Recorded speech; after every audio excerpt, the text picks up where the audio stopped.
So I knocked my air conditioner out of the window the other day. So I went and picked up this thing, and has a bad bearing, it sounds like, which I knew when I picked it up. Now that I open it up, I can see that the guy has apparently been in here before, which he didn't tell me about, since there's duct tape on a few spots. So we'll see if I have better luck fixing this than he did. Shouldn't be too hard. I'm guessing it's probably a not bearing with a rubber seal. Probably has one of those crimped metal seals or something, since it's bad after like 2 or 3 years of use now. But here's what it sounds like.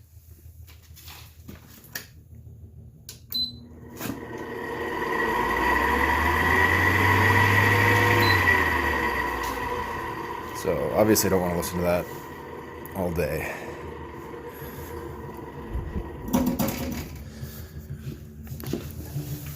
So I stuck my hand back here, and it feels like there's threads on the end of this, and it goes up against a C-clip, so I'm probably going to want to pry this off. I'm going to have to jam this through, take this whole thing apart, take the blower cage off and the fan cage off, slide this thing out, and probably order some new bearings. I was thinking I might just be able to re-grease them, but I don't want to be doing this every few years, so I'm going to probably put some better bearings in there. Alright, so I got that box lifted off. That was just one screw in the front. Release my power cord to take up some slack, be able to move that around, and my thermometer, thermostat, whatever you call that thing. Pulled that out of just the clips in the front. Now, if I'm lucky, it will, if I'm lucky, it'll be a quick disconnect in here. I don't have to mess around with a bunch of spade connectors or something, but probably not.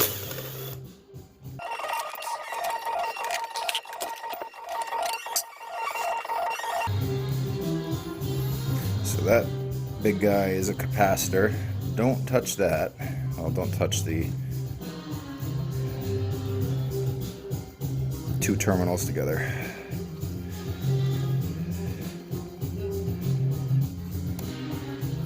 I'm just going to take a photo of this real quick so that I can put it all back together the same way.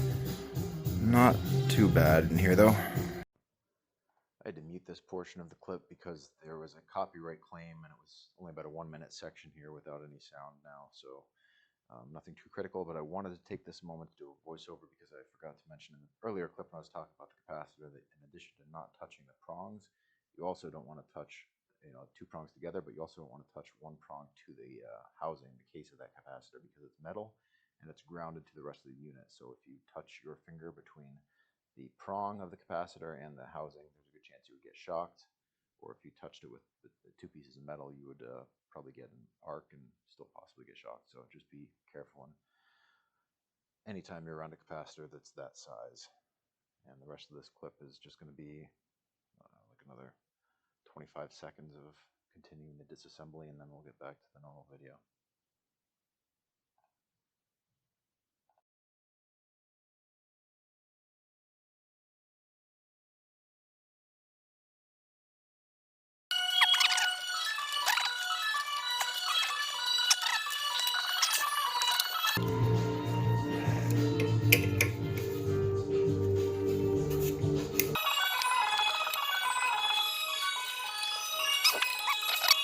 That's reverse thread.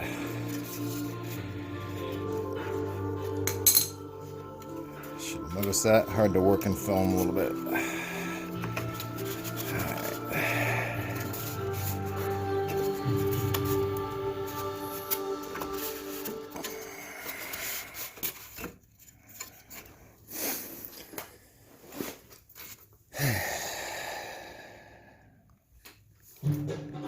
So if I look at the housing, this is free, but I don't want to break my styrofoam here, so I'm going to have to slide this motor back a little bit to get this cage off.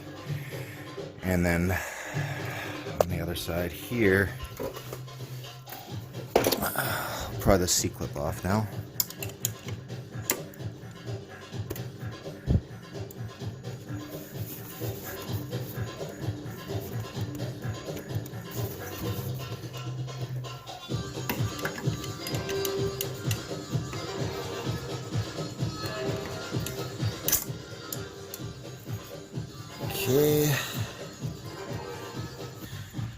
won't slide down any further. Just a keyway. Anyway, let's see. So I'm going to take this motor off, and that'll give me a little more play to figure something out here. So you can see there's a few bolts on the sides of this that are holding the case together, and then the tabs are just on the back side. Those are going to be my anchor screws, so I'll go ahead and take those out.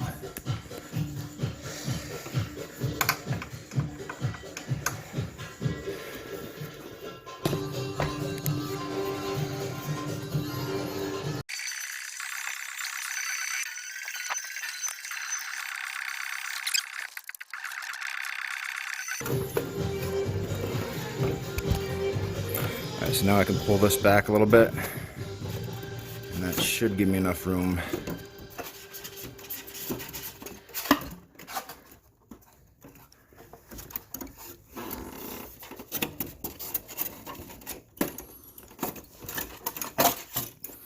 Yep, okay.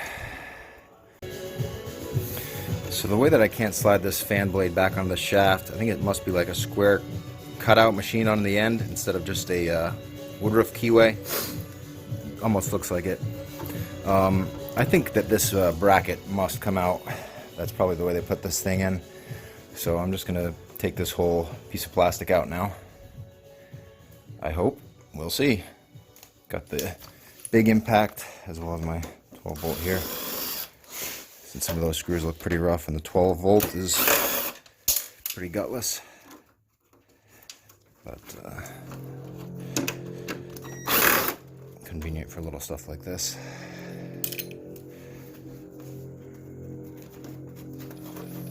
Okay, yeah, I feel that plastic's lifting free already, so I think that's going to be all that it takes. Once I get the bottom screws out, and I got this top out on this side already. I think the housing was screwed through that.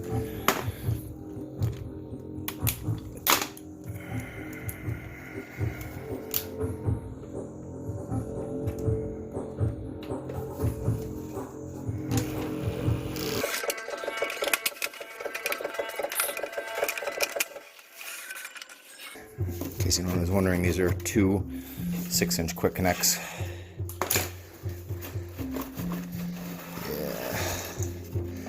Yeah, I guess that's the way that they did it. And then that just slides right up. Okay, that's not so bad. And it's just as well, because holy crap, look at that. I can give this a cleaning now.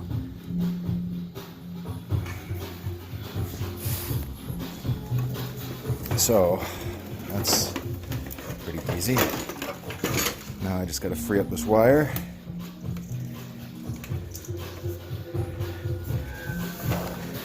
And that's the ground screw there. Alright, so I'm just going to make a couple marks on this thing.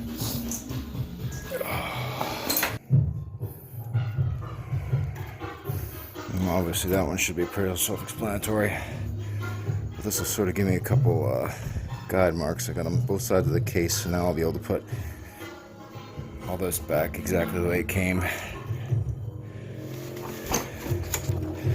because I'm going to be ordering this part and coming back to it.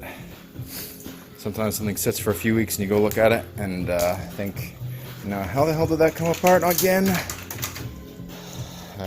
So you can see inside the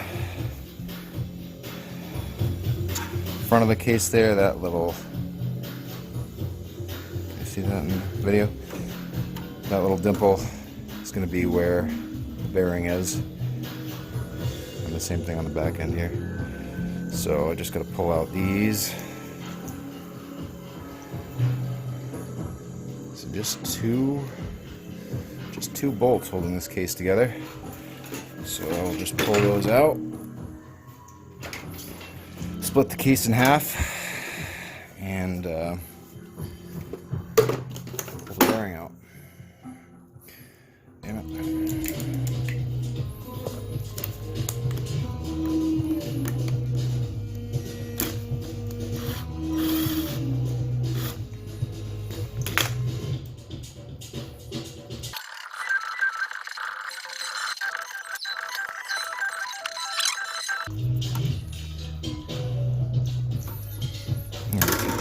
I guess.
That's funny. I would have guessed it was the bearing on the outside of the unit, the exterior of the building, getting rained on, that would have gone bad. But you probably can't hear that, especially over the music, but it's actually the bearing on the interior of the building. Right? Yeah, exterior. Huh. So these are the part numbers I need on these things. Just gonna order those.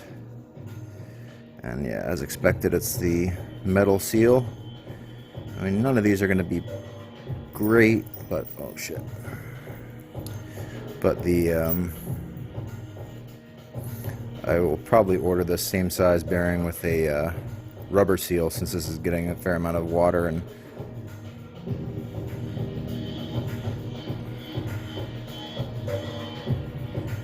the little dimples where they crimp this case on.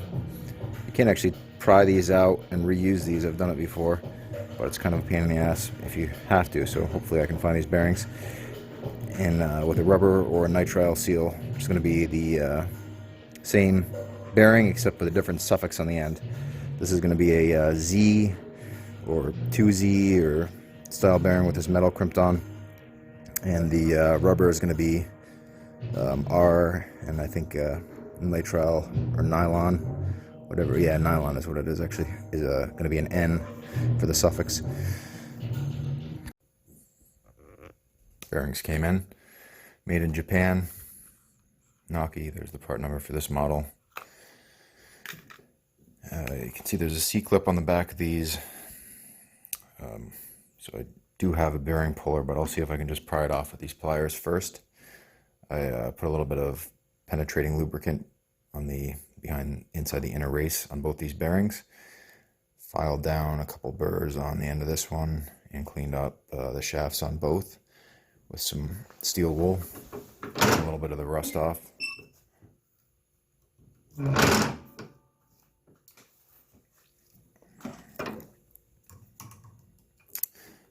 Let's see if I can get this without taking that.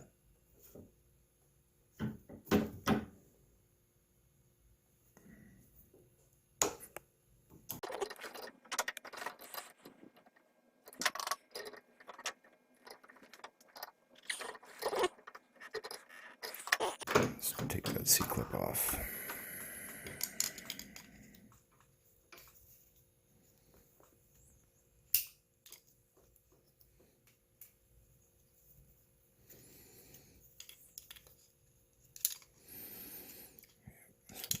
enough to get.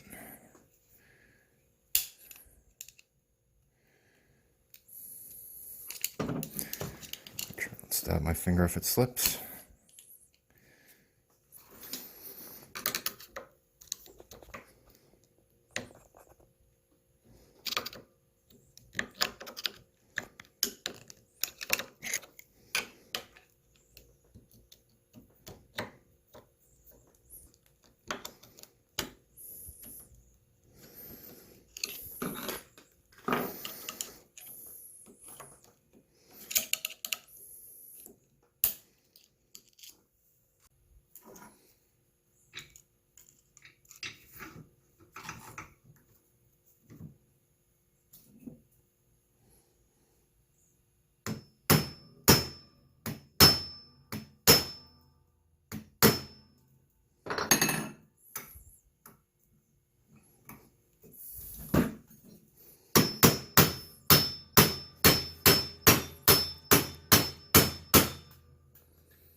To pound the bearing back on, I've just got a couple washers here that fit over the shaft. Ideally, I'd have the socket sit right on the inner race of the bearing, but it's too tight of a fit. So this, if I just put a couple washers over, I can pound on it down, and I don't have to worry about knocking the bearing out of alignment, because these washers are going to bridge the gap between the races.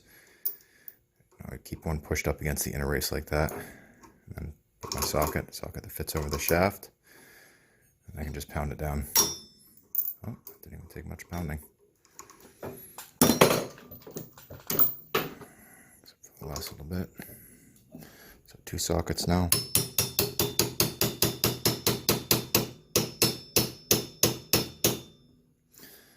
Went on easier than they came off.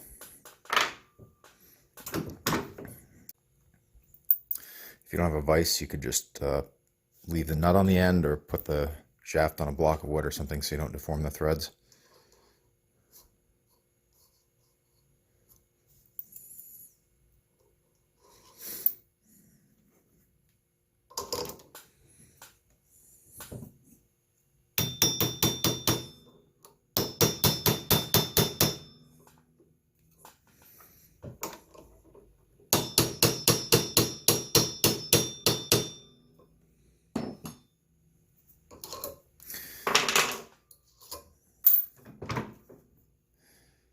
Alright, that's it. You can see I've got a small gap between these two. I might tighten that up a little bit, but I'm going to actually leave a little bit of a gap there, because then when I tighten the bolts down to crank that motor housing case back together, it'll actually force the bearings all the way down in there where they need to be.